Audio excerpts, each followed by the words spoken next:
fuente sobre esa persona con 400 años de diferencia. O sea, la persona vivió 400 años atrás y ahora apareció, porque no es que no existió, es que en el tiempo se perdieron la información, se perdió la cosa, pero de alguna manera un libro se conservó 400 años después, ¿comprende?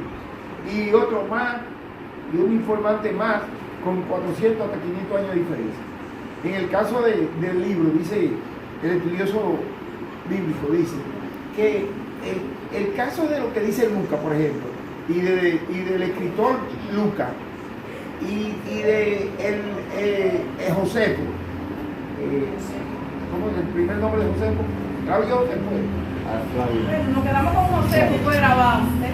Sí, Flavio. El otro Era nombre con Flavio José. Flavio José. En el caso de Josefo, él lo escribió un periodo de 50 años a 60 años de diferencia, no de 500 de diferencia. Y así Plinio, el sabio y otros escribieron sobre Jesús y dieron información sobre la existencia histórica de Jesús, con una diferencia de menos de 100 años de la existencia de lo que había pasado, donde ellos aseveraban y hablaban de estos grupos de personas que seguían a un tal Cristo que había muerto y que habían dicho que había resucitado, y daban información sobre no como que una persona que supuestamente existió, sino que verdaderamente había existido. Y no solo 3 y 4 fuentes, muchas más fuentes. En el primer siglo, el segundo, el tercero, vuelvo y les reitero, en los 800, 1000 años, 2000 años antes de qué sé yo, por ejemplo, de Gengis Khan, usted encuentra que de Gengis Khan quizás hablan 2 o 3 libros, pero se sabe que existió y quién fue y lo que hizo. Y hay más información sobre Cristo, 10 veces más, y con no tanta diferencia de tiempo, de una manera tan maravillosa. Y cuando uno le siente también esa gracia que el Espíritu Santo da cuando Él confirma su palabra, cuando Él confirma el mensaje, porque la Biblia dice que el Espíritu Santo que nos da convicción y confirmación de su verdad maravillosa. O sea, le digo, miren, vaya, que está muy interesante el tema sobre este primer capítulo del libro de Lucas. Pero hoy no vamos a hablar de Lucas, hoy vamos a hablar de Marco. Era hijo de Pedro. ¿Ustedes saben que Marco era hijo de Pedro? No sabían. Pedro no escribió ningún libro. Probablemente Pedro no sabía ni leer ni escribir. ¿Oyeron? Probablemente él no escribió ningún libro. Pero eso no importa que él no escribiera libros. Pudo haberlo escrito como sucedió con Pablo.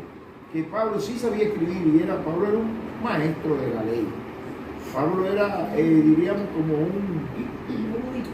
un intelectual graduado de una de las mejores universidades del mundo en su época, conocido. Porque en esa época una persona que supiera leer y escribir era abogado. Pero no existían universidades. Era muy personalizada. Los maestros que había, usted hace un estudio y usted veía, por ejemplo, que los maestros eran como Jesús, guardando la distancia. Oye, Nelly. Oye. Los maestros, usted, por ejemplo, coge cualquier maestro, ellos tenían sus seguidores, que ellos no tenían una escuela propiamente dicho, sino que vivían con ellos. Y ellos le enseñaban, le daban clases, ¿comprende? Y la medicina también, el conocimiento médico, la gente se mudaba con él, y esa era la especie, el aprendizaje era casi completamente directo. Por eso era mejor así. La palabra discípulo. Sí, discípulo, porque lo iban. Entonces, por ejemplo, Gamaliel, sí, ya para la época de Gamaliel, Pablo había una especie como de escuela, donde Gamaliel era un maestro muy reconocido y Pablo fue un estudiante de él, de Gamaliel. Eso lo dice el Corinto, que Pablo estudió con él. Pero Marco sí aprendió a leer y escribir, y escribió todo lo que oyó sobre su padre, todo lo que oyó porque él andaba con él. Muchas personas dicen, en algunas iglesias, específicamente la católica, que Pedro no se casó, que Pedro no tuvo familia. Pero si leen la Biblia, cuando dice la Biblia que Jesús se quedó como una noche en la casa de Pedro, y cuando Pedro llegó en la casa de la esposa de Pedro, dice, no dice la esposa, dice la suegra de Pedro estaba enferma con fiebre. Si Pedro tiene una suegra, ¿por qué? Porque se casó. Porque tiene su esposa. ¿Quién es la suegra? La mamá. La mamá de la esposa de Pedro. ¿Y quién es la esposa? La hija de la suegra. Qué bueno. ¿Y quién es la suegra? La mamá de la esposa. Falso caso. Desconéctenlo. No, pero está bien. Se pegó. Pero está bien. Está Como bien. la El punto es que sí, Pedro se casó. Y tuvo su esposa. Y tuvo sus hijos. Y Marco fue uno de ellos. Y Marco escribió la historia. La escribió un poco diferente, pero es muy parecida a la historia de Mateo. Tienen casi la misma cosa. Pero vamos a leer en el capítulo 1, versículo 21 en adelante. Marcos 1, 21 en adelante. Muy importante lo que se va a leer. Sumamente importante. En el nombre de Jesús lo declaro. Amén. Le pido al Espíritu de Dios que quite todo velo y que permita que estas palabras puedan llegar a todos nuestros corazones. En el nombre de Que se Jesús. lleve todo aquello que no es de Él. En el nombre Que de permita que Jesús. podamos ser alimentados en el hombre interior. Leo en el nombre del Padre, del Hijo y del Espíritu Santo. Amén. Y entraron en Capernaum, y los días de reposo, entraron en la sinagoga, enseñaban. O sea, Cristo no le quitaba el tiempo de trabajo a nadie, porque hay un detalle. Los días de reposo eran los días que no había trabajo. ¿Comprende? Hay un detalle importante. Cristo dijo que el que no trabaje, que no coma, dice el Espíritu Santo a través de Pablo. Nosotros tenemos que saber que todo tiene su tiempo y su momento. No significa que usted no tenga a Dios en primer plano. Pues yo conozco personas que han decidido no trabajar ni que para dedicarse al Señor. Óyeme, aquí vemos al Señor que iba a predicar, pero respetaba el horario de la gente, respetaba el tiempo de la gente que tenía que dedicar para trabajar, para poder alimentar a su familia. Sí, hay personas que Dios lo llama al pleno ministerio, al trabajo del ministerio, no es que dejan de trabajar. Y yo creo que una persona que Dios llama al trabajo del ministerio es el mejor trabajo que pueda tener una persona. Amén. Y yo le pido perdón y le estoy rogando a Dios con toda mi alma, porque Él me llamó al pleno ministerio y no lo he hecho. Y yo le estoy pidiendo a Dios la fortaleza porque la necesito, porque quisiera ya dedicarme. Para eso quisiera separarme un tiempo, solo para estar buscando su rostro de nuevo en oración, en lectura de la palabra, solo eso. Que me disculpe mi esposo y mis hijos, y que Dios me ayude a poderlo hacer por un tiempo, el tiempo que quiera, 1 mes, 2 meses, 3 meses, pero yo estar en comunión con Él, para hacer su voluntad. Pero fíjense, vuelvo y les reitero, Él iba el día de reposo a la sinagoga, él llegaba a los corazones del Señor. Y yo estoy seguro que en esa semana entera, aunque él no visitaba a la gente, estaba en comunión con Dios diciendo al Señor, el próximo sábado yo estaré ministrando tu palabra. Tú sabes que sin ti sería hacerle perder el tiempo a la gente. Señor, úsame, glorifícate, Señor. Mira, que tú traigas aquello que han de ser salvo. Porque déjeme decirle, la Biblia dice que Dios es quien trae a la persona que ha de ser salvo a la obra. Naturalmente uno debe estar en oración, uno debe estar buscando y estar presto su corazón y sus oídos para saber a veces a dónde salir a ir a predicar. Porque es cierto que lo trae, pero también él iba a buscar. Sí, Señor. En la Biblia vemos a Cristo yendo prácticamente casa por casa, yendo a lugares, llevando mensajes de predicación en campaña por 3, 4, 5 días. No se sabe cuántos días duró. Sí, bueno, dice 3 días, ahora recuerdo. El sermón del monte, porque al final él dice, hace 3 días que ellos están conmigo y ya no tienen nada que comer. Búsquenle algo de comer. Y dice, ¿cuánto fue que dijo? Más de 2,000. Y no tenemos nada, solo hay 2 peces y 5 panes. Y él le dio, siéntalo a todos y lo bendigo a todos. ¿Sabe por qué? Porque cuando usted está en las manos de Dios, cuando usted se pone en la mano de Dios, Él es su proveedor. Amén. Él es que le abre puertas. Él es que le bendice. Cuando usted dice, Señor, ya yo no me gobierno yo, tú me gobiernas a mí, Señor. Ayúdame a ser humilde, ayúdame a obedecer, ayúdame a consagrarme, ayúdame a ser como tú quieres que yo sea. Ayúdame con ese yo que a veces surge tan poderoso que me aleja de ti, que me hace tomar decisiones y hacer cosas, decir cosas que no te agradan, Señor. Ayúdame a esperar en ti. Ayúdame a comprender lo que no comprendo. Cuando usted hace eso, óigame, y está ahí, porque mire, esa gente, yo entiendo, yo siempre he creído que fueron más de 5 días que ellos estuvieron en esa campaña, porque el Sermón del Monte va desde el capítulo, prácticamente del capítulo 5 en adelante, como hasta 9. Y usted, oigan, nada más leyendo esos versículos, y déjenme decirle que no todo lo que Cristo predicó ahí está ahí, lo dice Juan.